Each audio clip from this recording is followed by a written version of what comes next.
Hello, everyone. This is Betsy Wurzel, your host of Chatting with Betsy on Passionate Rural Talk Radio Network, a subsidiary of Global Media Network, LLC. Our mantra is to educate, enlighten, and entertain. The views of the guest may not represent those of the host of the station. Folks, before I introduce my guest today, I have two public service announcements. One is that, obviously, we're in the month of May, and May is Mental Health Awareness Month. And I just want to tell all of you, it's okay not to be okay. And if you're struggling, please consult your primary care physician in your area for mental health care references. It is okay to seek support. You are not alone. You do not have to struggle alone. That's my first public service announcement. Second one is that May is also Older Americans Month. Please take the time to listen to your parents, your grandparents, great-grandparents, aunts, uncles, cousins.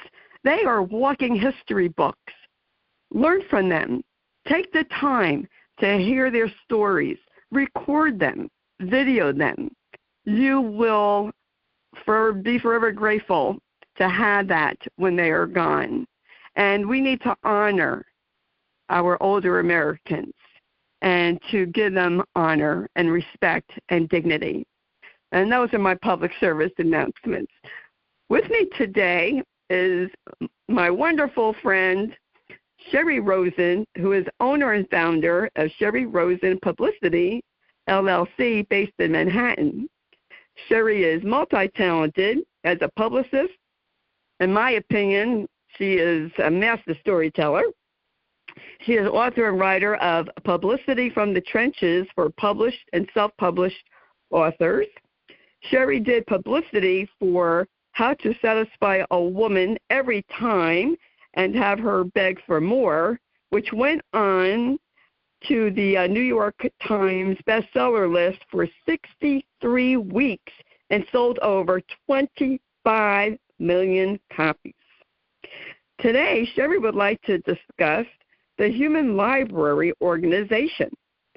For those of you who might have heard Sherri before on my show, I'm so glad to have Sherri Rosen back. She is a sweetheart. So welcome, Sherri Rosen, back to Chatting with Betsy. Oh, I always have fun with you. It's always fun talking with you, Betsy. Oh, I love talking to you. You're welcome. We're kindred spirits here. We have absolutely. You know, it's funny when you did the public service announcement about older people. I don't, in our culture, with all the storytelling that I've done, I don't believe that people really realize in families how important it is to get the stories of the older people in the family. That's why I got involved in storytelling.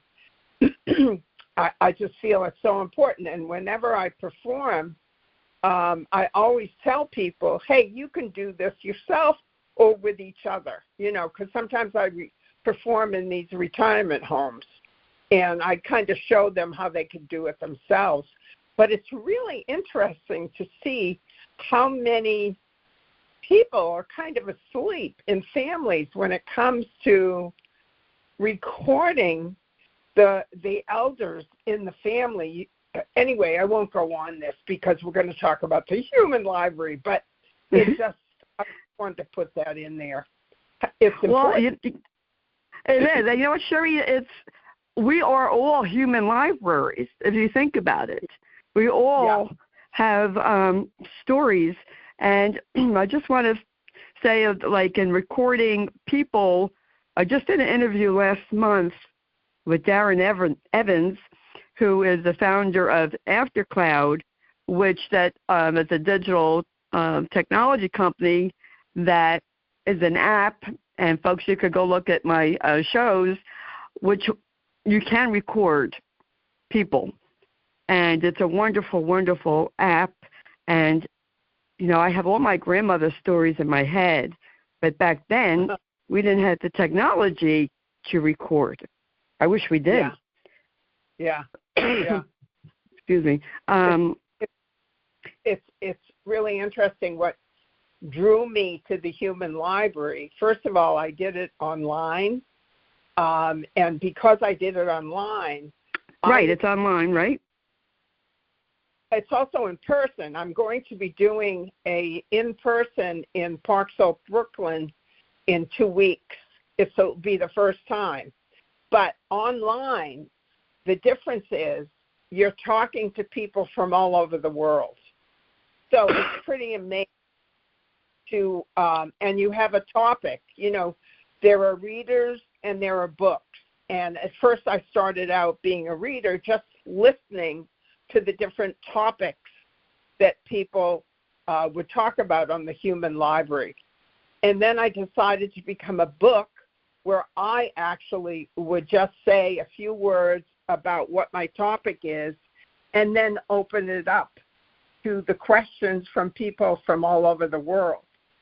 And at first, I was scared, to be honest with you, and I wanted to do the title of my book, Jewish, but I was too scared, and I decided to do it on another topic. But then when we had our new president come in, I just realized, you know what, Sherri? It's really important to talk about the topic of Jewish. And even if you're afraid, because you never know what's going to come back at you, right? Do it. And I just felt in my own way with the activism, I can do it through the human library, speaking to people not only all over the world, but in the United States and in person, about topics that a lot of people won't even go near. But I have found people being really respectful. And the quote that the human library has is, unjudge yourself. And it started in Finland. And I happened to have a client at the time that was from Finland.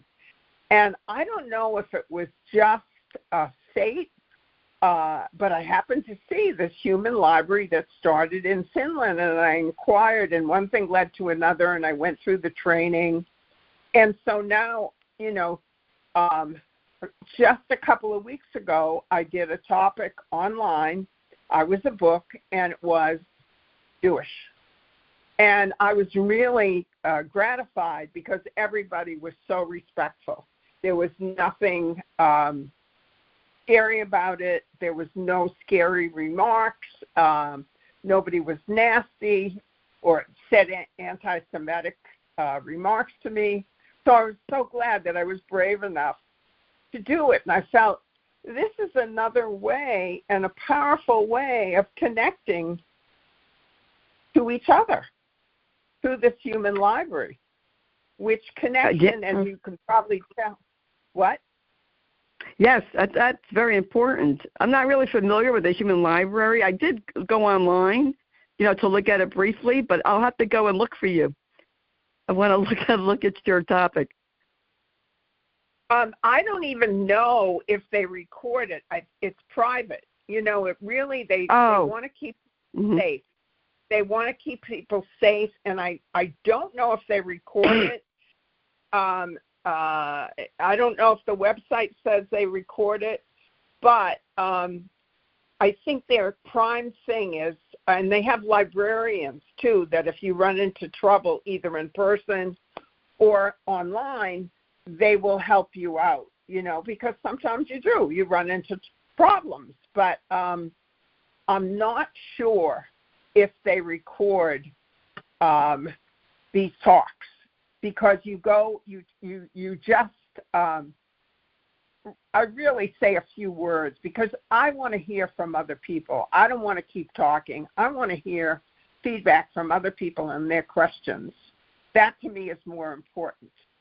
And so we do it in different groups. And that's why I'm saying I think to keep people safe, I don't know if they actually videotape any of the human library events. Oh, I see what you're saying. So how does someone join that? How does someone go about doing that if they want to go on the human library? On their website. You go on their website, the human library, and that's what I did. I looked for it, and I went on their website, and I joined, and one thing led to another, and they asked me first to be a reader, and I had to go through a training, which is not difficult at all. And then you're a reader, which you're part of a group where you ask questions when somebody has a topic. And you never know what group you're going to be in if you're a reader, but you're in a small group with other people from all over the world. When you're a book, which I do now, is I speak a little bit, just maybe for about 5 minutes to introduce my topic. And then we go into little groups, different groups, and people ask me questions. And it's a wonderful way to connect to each other. That sounds awesome. I think it's another way of storytelling, isn't it, Sherri? Yeah. But the one thing is, it's not really all about me.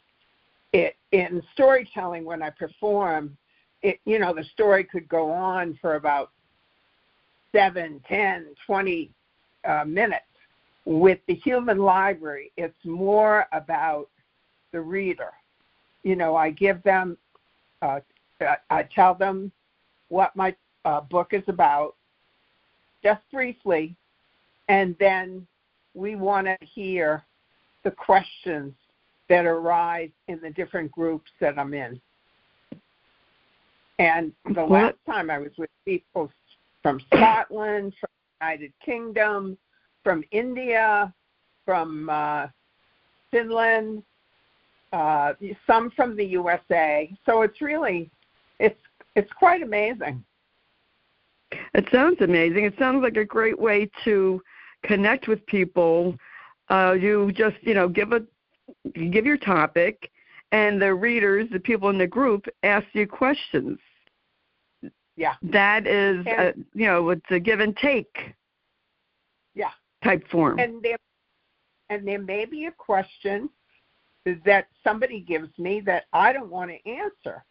And all I can say to them is that chapter hasn't been written yet. It's just a lovely way to say no. I like that. Yeah. I like that. I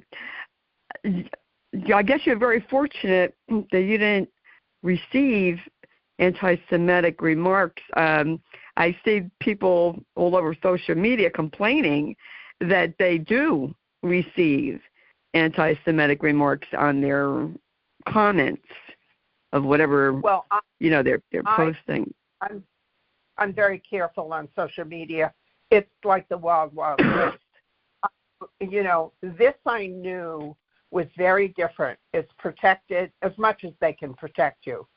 And it's just very different going with this topic than willy-nilly going on social media and talking about it.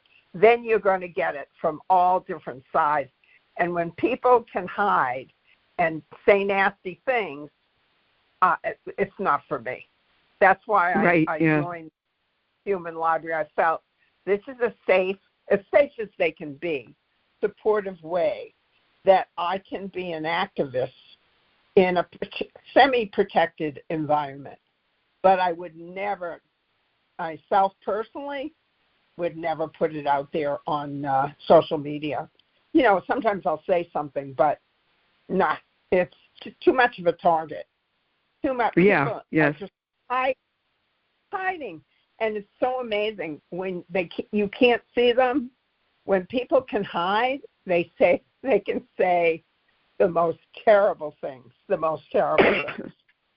Yes.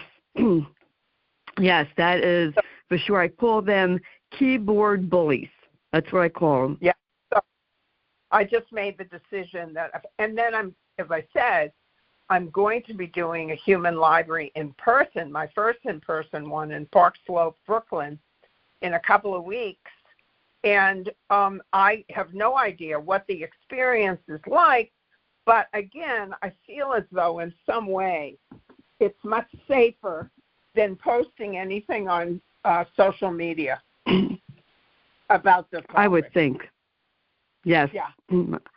Yeah, I would think so. Now, can people, when they go online to Human Library, are there books that people can order, or is it just people exchanging topics and ideas and question and answer? You hit it.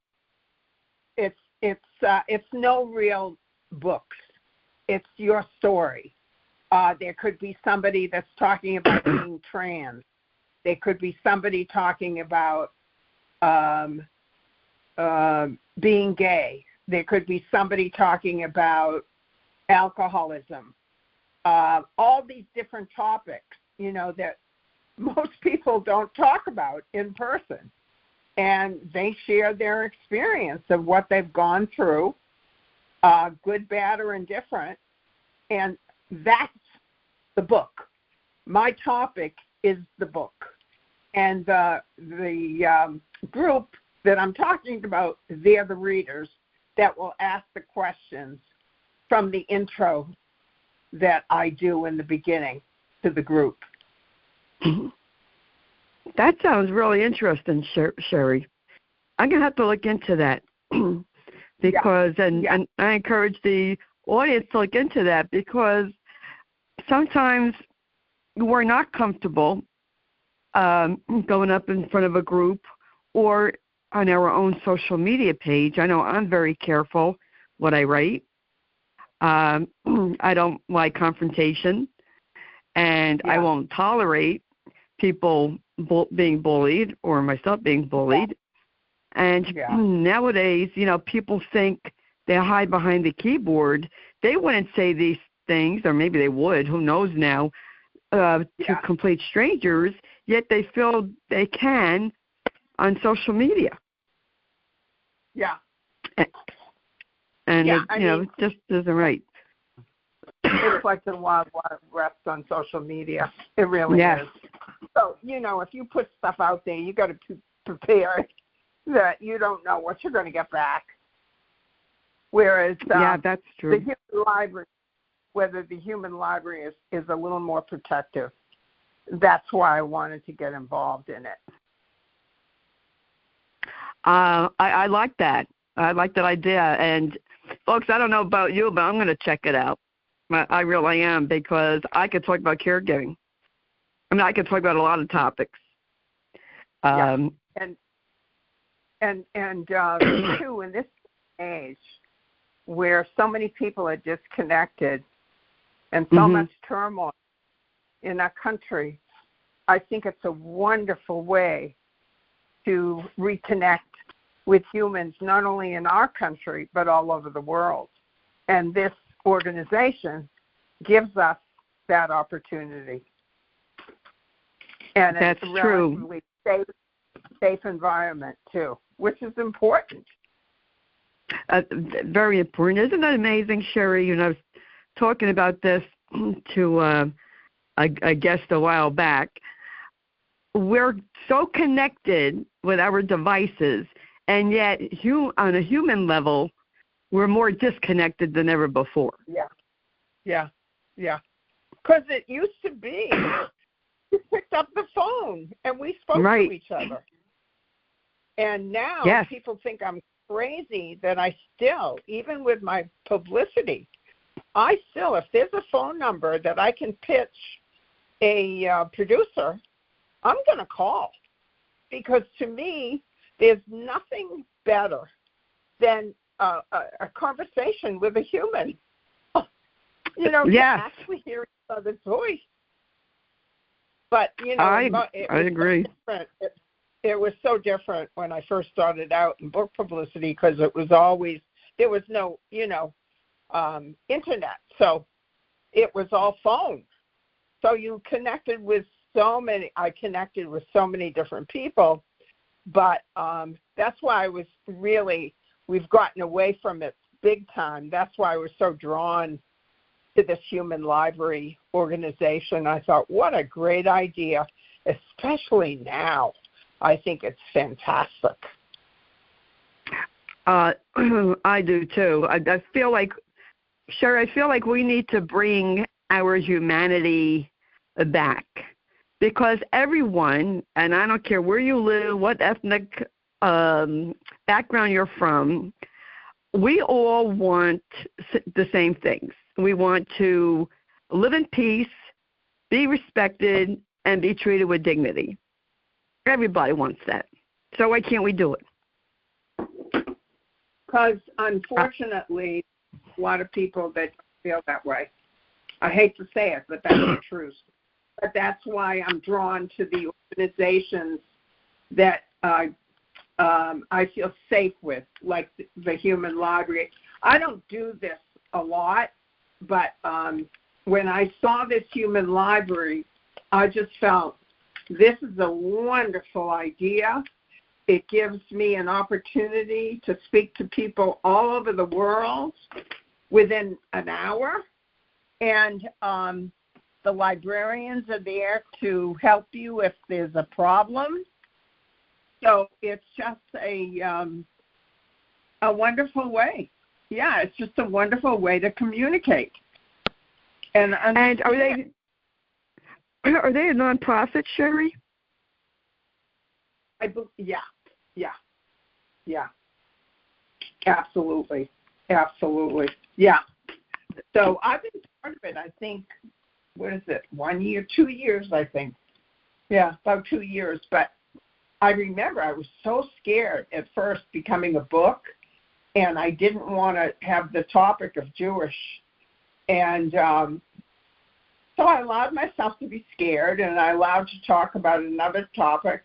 And then once I did it, I got the courage back that the next time I was going to have the topic be Jewish. Yeah. And I did it. And when I go to the Human Library in person, Park Slope, that's also the title. It's on Jewish. So it should be interesting in person. Well, I just love your story of when you talk about when you were a child and you were called the dirty Jew and how you felt. And, folks, I have to tell you, you got to look up Sherri Rosen. In my opinion, Sherri, you are such a master storyteller that everyone can relate to your stories. I just love to hear your stories. And you can refresh my memory. I'm sorry I didn't write this down. You do have a YouTube channel with your stories, don't you? It's under Sherri Rosen Storyteller. Yeah. Okay. You can That's see what I thought. I videotape a lot of my performances, and I put them up on YouTube for people to view. Yeah. And yeah, they're wonderful, and I'm gonna have that in the blog because, folks, I'm telling you, you gotta watch Sherri in action. You will be mesmerized. I'd love to hear your stories. They're all heart-touching, and they're wonderful. Yeah, I'm just I had a solo storytelling show that I created during COVID. It was a wonderful creative endeavor for me to do during COVID, and now during this 4-year administration, this new one, I'm creating another solo storytelling show on love. And so I'm excited about it. And I'll be working with a woman who's been in storyteller for years and years. She's kind of directing me in this. And so I expect it should really turn out to be dynamite. Yeah. I'm excited about it. Do you have a website, Sherri, where people can see where you are performing if they're in the New York, New Jersey area where they could go see you? The only way they would know would be on social media. I post okay. book right. stuff. I just posted on social media the dates and the time and where I'm going to be performing. Usually that's what I do. Yeah. And then there's also word of mouth. Right, yes. I would love for you to come locally where I am so I could see you in person. Yeah. We have some. Where are you in New Jersey, Betsy? I'm in Island, which is the Woodbridge area, and we have the Carteret Performing Arts, which is local to me. We have the Avenel Performing Arts, which is local. They're both local. Red Bank, the Count Basie Theater, that's in Red Bank. That's too far for me. But those two would be awesome. So if you're ever in Carteret Performing Arts Center or Avenel Performing Arts Center in Avenel, New Jersey, let me know. Josh and I will come see you.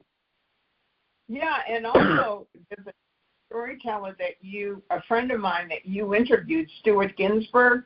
He lives in New Jersey, and he knows a lot of storytelling events in New Jersey. So I really need to speak to him to see if there's anything in Islland, an open mic storytelling, that you could, that I could perform at and you could come to. Yeah, Islland. Yeah, I don't see any, but I don't know. Like, this might sound like an off-the-wall suggestion, but there's the Woodbridge Brewery Company. That's in Woodbridge. I wonder if they would ever have an open mic because they have bands. They have music bands. They have sports players that come to sign, the shirts, hats, whatever. I wonder if they would be open to a storyteller. It's worth checking it out.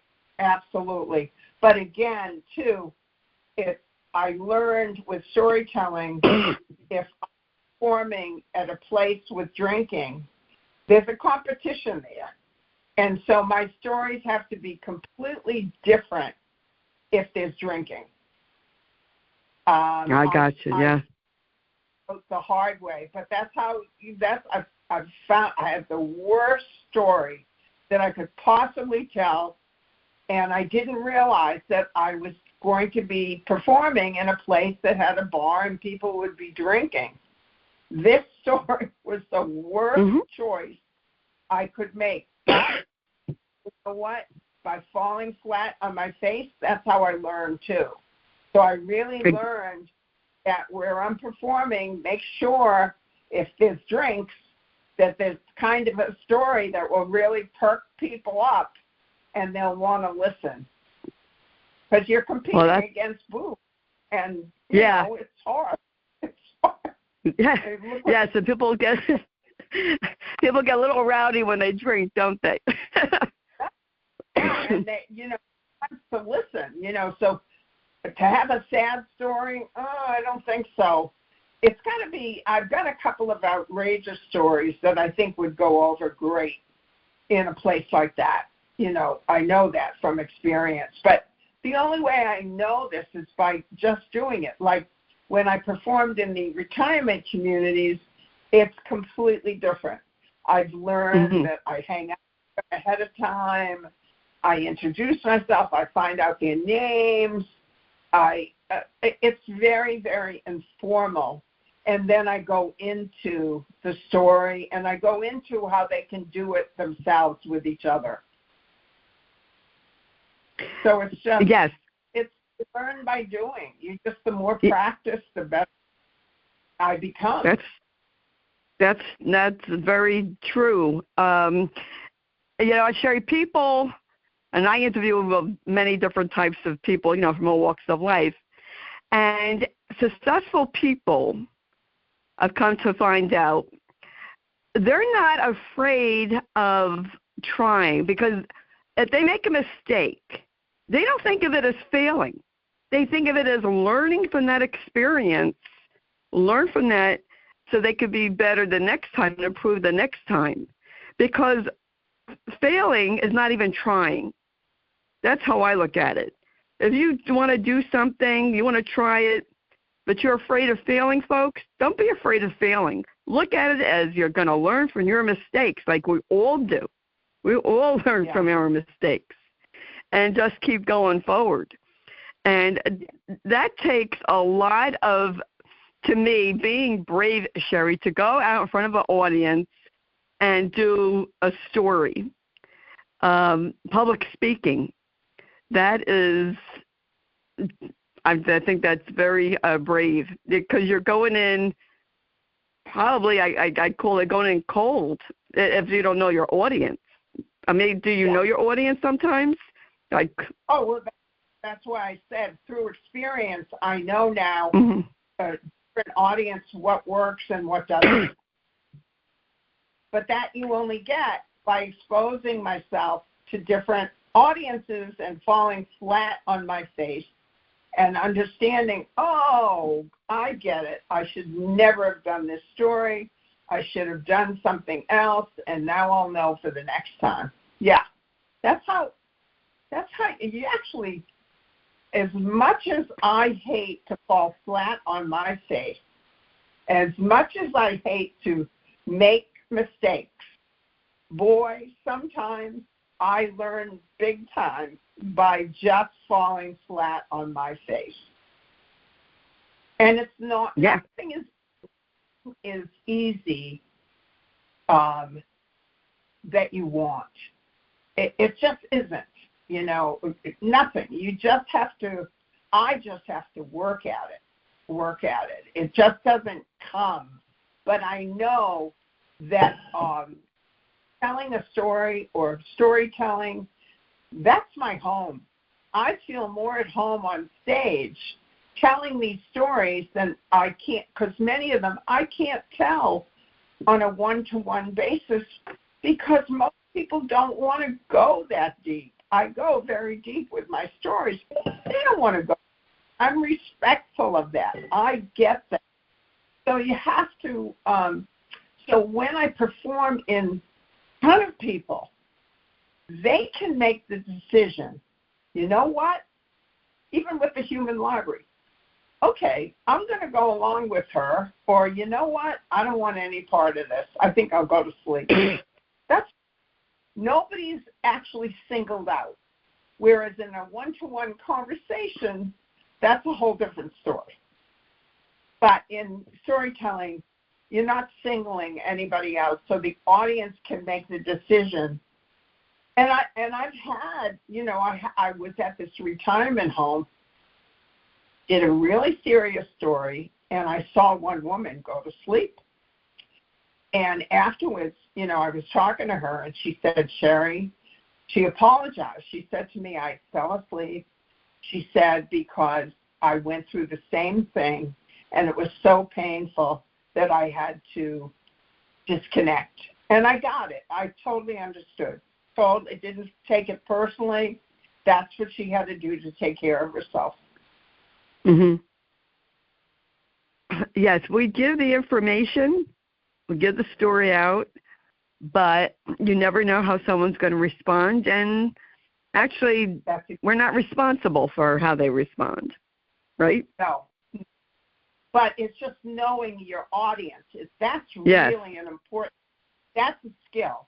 And it can only happen when you keep on doing it over and over again. So you got to know your audience, or intuitively, hey, this will work, or this won't work, whatever. Yeah. I'm sure comedians do the same thing. Yeah, they would have to know their audience too. Did you go for training, Sherri, for storytelling? And would you consider teaching storytelling? Because I think you'd be wonderful. I did go for training at the Magnet Theater in New York City. I took many, many classes there, and I performed there a lot, too, at the Magnet Theater. It's a great learning place. It really is. They have a lot of talented teachers and a lot of talented people that go there. And what was the other question you asked me? Would you consider teaching storytelling? Yeah, I would do that. Yeah, I think it would be fun. I think it'd be great at it. Yeah, I could picture you doing that. That's I'm giving you another job, Sherri. As we don't have enough to do. But I think that down the line, another side hustle. I think that you would be great at teaching storytelling. I really do. I think it'll happen along the way. I just know that it'll happen somewhere. So, right now I'm just involved, in booking myself in certain places and creating this solo story. So I don't want to spread myself too thin. And really, boundaries of what I need to pay attention to now. Yes, I understand. Yeah, you don't want to spread yourself too thin. But I just think that, I don't know, I just thought of that when I was talking to you. I think, well, I wonder if Sherri will ever consider teaching storytelling, because you have so much experience and you have so much life experience. And that's why I go back to, Sherri, that everyone is a human library. And I forgot who said this or the exact words, but when someone dies, it's a library being burned, because that person had stories, they had knowledge, they had a wisdom to share. And when they're gone, it's gone unless you've recorded it. And I just think, the Human Library Organization sounds, very, very interesting. And I think that the audience would really benefit from checking it out, going online and looking. If you're in the New York area, you said they were Park Slope, Brooklyn? Yeah, and also, Betsy, I think you would make a great book.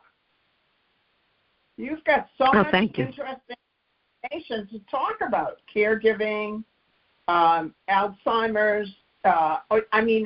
You've just got a whole huge potpourri of topics that you could talk about. So when you go on their site, check it out, because I think you would be a great addition to the Human Library. Oh, thank you so much, Sherri. You just made my day. Thank you. People tell me, or have told me, Betsy, you should write a book, but I'm not a writer by any means. But this Human Library is something that I could do. I believe that's something that I could do. Yeah. Excuse me. And I just think that I think it's wonderful for people to share stories, whether it's through the Human Library organization or what you do, Sherri, in storytelling. And that's why I think, people, especially, young people, we need to teach our young people to really listen to their elders. I loved listening to my grandmother's stories. I really did. I never got tired of it. And I just, glad. I used to tell my grandmother, I used to say, Grandma, you should, write a book. What a novel that would have made. How she, fled Europe with my grandfather and came to America. Nobody talked about the ship. I even asked my mother, I said, did your mother ever talk about the ship? She said, no one's talked about it. I wonder what went on, because they were mum about it. But, I learned stories from my grandmother. My first cousin learned different stories from other relatives. So I got my history confused, and my cousin got mad at me. Well, I thought my grandmother came here before World War I or after. She came here, she fled during World War I. I didn't know that. I said, well, I didn't know that. So even in families might get different stories from different people, you know.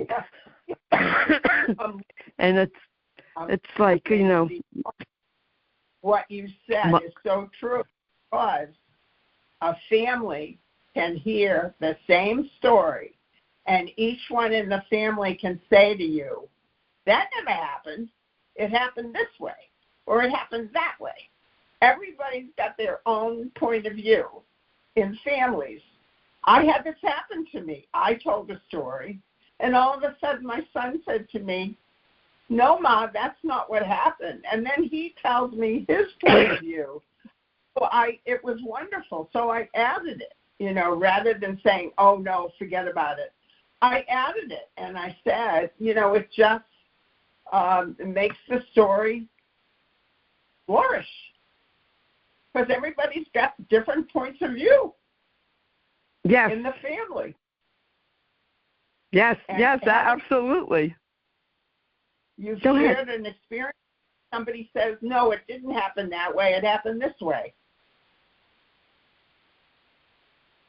Yes, and that's like, what happened was I was on a podcast telling about my grandmother's story, and my cousin called me up. She goes, oh, I couldn't even listen to it because it wasn't true. I said, it may not have been true for you, but it was true as far as I was concerned, because that's what I was told. Of course. Yeah, and that's another. It's so interesting about respecting other people's point of view. That's what came up. Just respecting other people's point of view and not put anybody down. Exactly. I mean, right. You know, I said, well, you know, this is what I was told. You were told something else. So thank you for sharing your information. That's what I told her. Was, well, thank you for sharing your information. Yeah, it's so interesting. It's, you know, people in the family can take it personally, and I've just learned through it that when I tell a story, if my family's there, they may say to me, that's not the way I remember it. And I'll say to them, well, how do you remember it? And I'll get curious, not judge them, just want to hear what they have to say. You know, their point of view. Exactly. And, you know, I think we're losing that, Sherri. We're losing the respect of another person's point of view. You don't have to agree with them, but you don't have to write anything nasty or say anything nasty to them either. Just scroll on by. You know, that's what I do. If I don't agree with something, I just won't say anything. Why start an argument? I don't even have the time or the energy. I don't know why these people have the time or where they get the time and the energy to be so negative and so nasty. How about spreading the love? See, we grew up right during the hippie movement. We're like, you know, peace and love. So this. Well, you know, families hate. Complicated. They're complicated. And believe me, in my own family, it's not easy. It's just not easy. Every point of view. And I swear to God, if you ever met my kids, you'd swear we came from different families. Yes, I was thinking, oh my goodness, Sherri, I was thinking the same thing. You could have there was 4 of us. You'll get 4 different points of view of how our parents were. It's amazing. It's just amazing. But to get angry at somebody that has a different point of view, what's the point? Unless they're hateful. That's a whole different story. But if you have a different point of view, so, okay, that's fine. You have your point of view. Nobody's going to take it away from you. I certainly won't. I'm curious. I'm curious to hear your point of view. Yeah. In the field. I agree 100%, Sherri, because, why not learn a different point of view? You don't have to agree with it, but why not hear the person out on it? Yeah. There's, nothing wrong with that. Sherri, before we end, I want you to tell the audience about your, about your Sherri Rosen Publicity, LLC. How do you help writers and authors? Well, first of all, I created my own business because I wanted to get to choose the kind of books that make the world a better place. Really, that's the truth. And so usually I'll read through the book, and I have my assistant read through the book, not the whole thing, because that would take so long, but want to get a hit of it because we create and design a media list, and we want to create a list of media whose audience is really interested in the book that we're publicizing. And so I booked them, radio throughout the country, TV, cable, YouTube, and online reviews, online interviews, all sorts of, and sometimes posting on social media about the book and interviewing the author and putting the interview up on social media. So there's all sorts of stuff. I'm working, as a matter of fact, with a wonderful book now, which you have, and I'm guaranteed you'll be delighted reading it. It's just so beautiful. It's beautiful.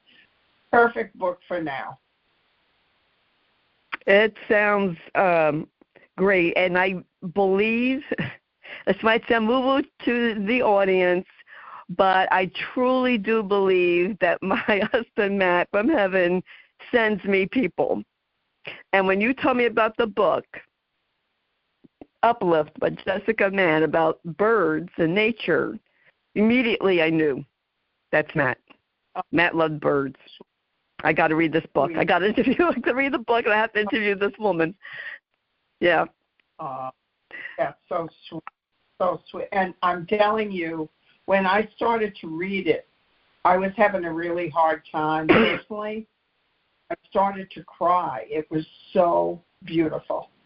Even in the beginning, it just touched my heart. And it was a good relief, too, and a release that I started to cry. Yeah. Sometimes crying is so healing. Cathartic. Yes. Yeah. Oh, absolutely. Yeah. I'll probably be crying during the book. I probably will. So intuitively, you will adore it. You will really, and you probably will. Knowing you, you probably will, which is fine. There's nothing wrong with it. There's nothing wrong with it.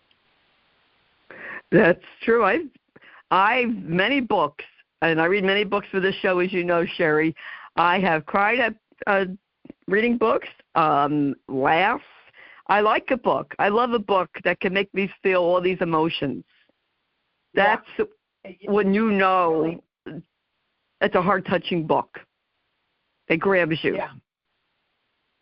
And Psychology Today gave it a wonderful review, and the conservation, something, I forget the name of the actual organization, but it's on conservation. They gave her a wonderful review, and the book just came out, and she's already won a couple of awards, and I think one is due within a couple of weeks, another new one. Wow. Yeah.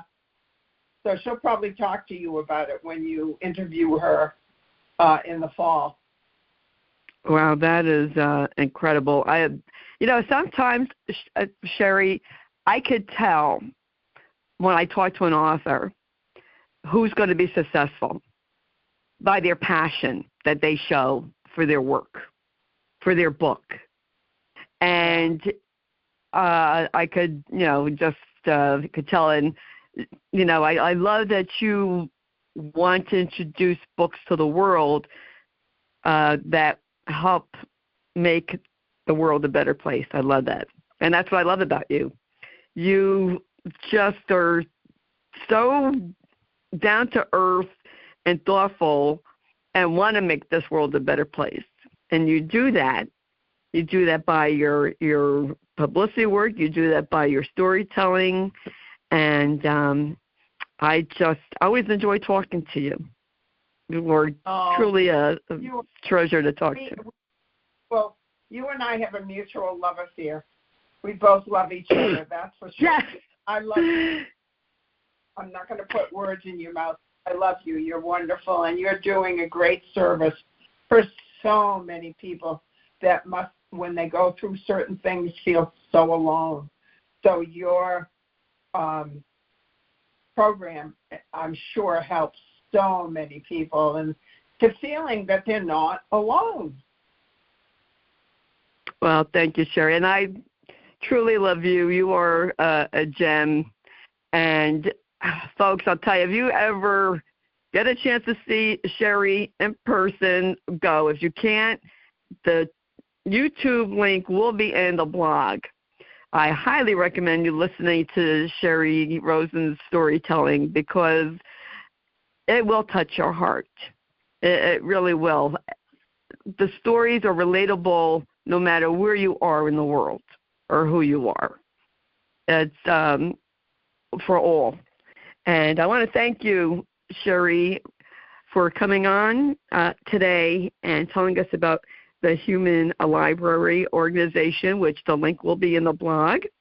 And, folks, you heard Sherri Rosen today, owner and founder of Sherri Rosen Publicity, LLC. And where can people find your book, Sherri? Publicity From The Trenches for published and self-published authors. Find it on Amazon. Yeah. And I know I interviewed you, a while back about your book. So, folks, you could just look up that interview, and that's why you need to subscribe to Chatting with Betsy so you don't miss my wonderful guest. And I am on for free. You could subscribe for free on Amazon Music, Spotify, Spreaker, iHeart, to name a few. And all the information about Sherri Rosen will be in the blog that Jeannie White, who's the station manager, writes and produces the show. And I want to thank Lillian Caldwell, who's CEO of Passionate World Talk Radio Network, that makes this all possible. And I want to thank you, the listeners. Thank you for listening, subscribing, sharing. Please share Chatting with Betsy because I want to help as many people as possible. And I can only do that if you all help me. And I would really appreciate it because I have experts on from all walks of life that can help you, and I'm here for you. That's what the show is about, is to help other people. And I'm very grateful for the opportunity to be a resource and to help people. And as I always say at the end of my show, you could follow me on Facebook, Betsy E. Wurzel, Wurzel. And I have a support group, #Kick Alzheimer's Ass Movement. And as I always say at the end of my show, in a world where you can be anything, please be kind and shine your light bright because we need it now more than ever before. This is Betsy Wurzel, your host of Chatting with Betsy on Passionate World Talk Radio Network, a subsidiary of Global Media Network, LLC. Bye-bye now.